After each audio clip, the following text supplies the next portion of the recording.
حضرت مولانا الیاس رحمۃ اللہ علیہ کے ملفوظات میں آج بھی آپ پڑھ سکتے ہو. حضرت مولانا الیاس فرمایا کرتے تھے یہ محنت ان لوگوں کے لیے نہیں ہے جن تک دین اور دین کا علم کتابوں کے ذریعے، رسالوں کے ذریعے، علماء کی صحبت کے ذریعے پہنچ سکتا ہے. میری یہ محنت ان کے لیے نہیں ہے.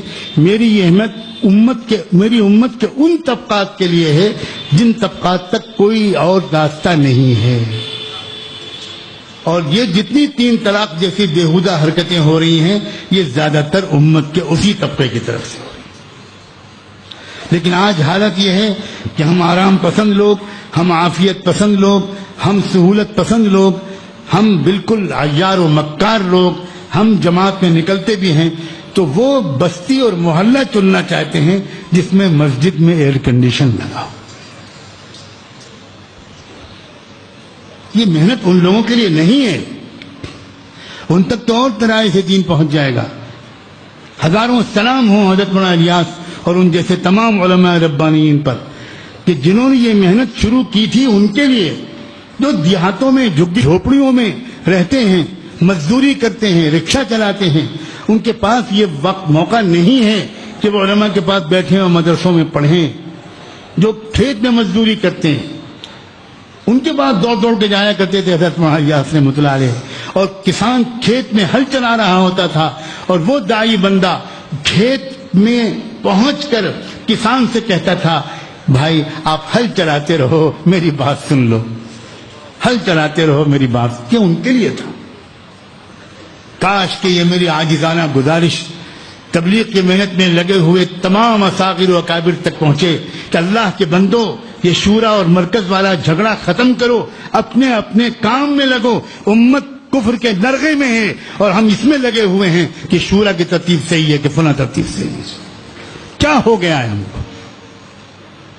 برادریوں کے چودھری لوگ، علاقوں کے ذمہ دار لوگ، خاندانوں کے بڑے لوگ، سرمایہ دار لوگ، تاجروں، سب سے میں گزارش کر رہا ہوں، علماء سے، ہر مسلک کے لوگوں سے گزارش کر رہا ہوں. یہ مسلکی اختلافات کا دور نہیں ہے. نوجوانوں سے گزارش کر رہا ہوں، آپ باقاعدہ کسی اچھے عالم سے کوئی رہبری لیجئے اور آپ اپنی چھٹیوں کو اس کام میں لگائیے. ینگ لڑکے، نوجوان، کسی 1-2 بڑے بزرگ کو ساتھ لے کر کہ آپ ہمارے ساتھ چلیے اور ہم دروازے جا تک صرف یہ گشت کرنے کے لیے آئیں گے. دروازے پہ کنڈی کھٹکھٹائیں گے اور کہیں گے کہ ہم آپ سے صرف اتنا کہنے آئے ہیں کہ اپنی پرائیویٹ اور گھریلو زندگی میں بھی اللہ کے پیارے رسول کی باتوں پر عمل کیجیے گا. بس اتنا کہنے کے لیے آئے ہیں. جزاکم اللہ. آپ نے شکریہ کہ آپ نے اتنا کہنے کا موقع دے دیا اور آگے بڑھ جائیں گے. دیوانوں کی طرح یہ آواز اگر ملک میں لگ جائے تو انشاءاللہ اس وقت کے ابلیس کو پچھتانا ہی پڑے گا. آپ پانسے کو پلٹ دیجئے، آپ بار کو پلٹ دیجئے. آپ میدان جنگ میں ہیں، آپ مقابلے کے میدان میں ہیں. مت بھولیے کہ آپ مقابلے کے میدان میں ہیں.